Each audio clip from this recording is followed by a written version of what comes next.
મારું નામ ભાવેશ ધરમદાસ ગોંડલિયા। હું સાધુનો દીકરો છું અને અર્જુન પાર્ક મેઇન રોડ 1 માં હું રહું છું। સન સિટી મેઇન રોડ કહેવાય, એમાં અમે રહીએ છીએ। અને સરકારને અમારી નમ્ર વિનંતી કે અહીંયા લાઇટની કોઈ સુવિધા નથી, અહીંયા રોડની કોઈ સુવિધા નથી અને હવે થોડાક સમયમાં ચોમાસું નજીક આવી રહ્યું છે, તો સરકારને અમારી અપીલ છે, અહીંની જનતાની, અહીંના પરિવારોની બધાની અપીલ છે કે તમે અહીંનું કંઈક થોડુંક વિચારો, અહીંની રોડની પરિસ્થિતિ જુઓ, અહીંના માણસો કઈ રીતે રહે છે એનું જુઓ તમે।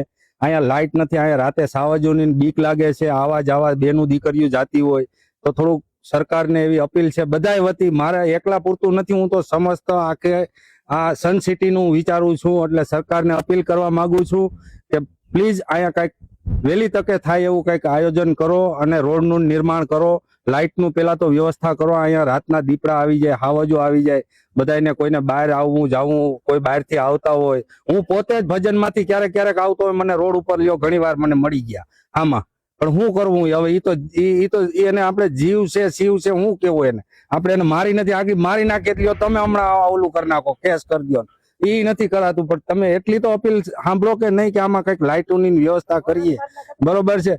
જનાવરોને મારે છે તો માણસને મારતા કેટલી વાર લાગશે? અને તમે જ વિચારો, બધાય તમે અહીંયા એને વૈભવ ભોગવો છો, મસ્ત મસ્ત મેલમાં મસ્ત ફ્લેટમાં રહ્યો છો, અહીંયા કઈ રીતે પબ્લિક રહે છે એ તો તમે થોડુંક વિચારો એમ। જો સમય આવે તમે બધાય ટાણે વોટના ઓલા કરવા આવી જાવ છો, બધું કરવા આવી જાવ છો, તમને આટલું નજરમાં ન આવે કે આ રોડ કેવા છે, અહીંની પરિસ્થિતિઓ કેવી છે, માણસો કઈ રીતે રહે છે, એનું થોડુંક તો વિચારવું જોઈએ કે ન વિચારવું જોઈએ? એમ વાત છે કે બસ આપણે વોટ લઈ લીધો એટલે આપણે રાજા થઈ ગયા, એવું તો નથી હોતું ને। પ્રજા સામું જોવાનું હોય, રાજા થયા ને તો પ્રજા સામું જોવાય કે પ્રજા કઈ રીતની રહે।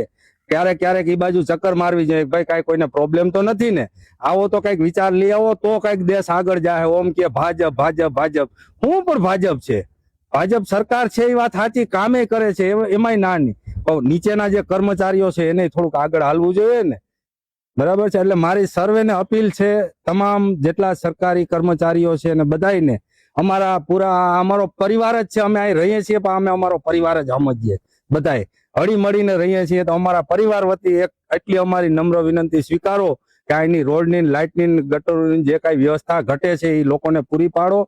એ બદલ સરકારનો ખૂબ ખૂબ આભાર।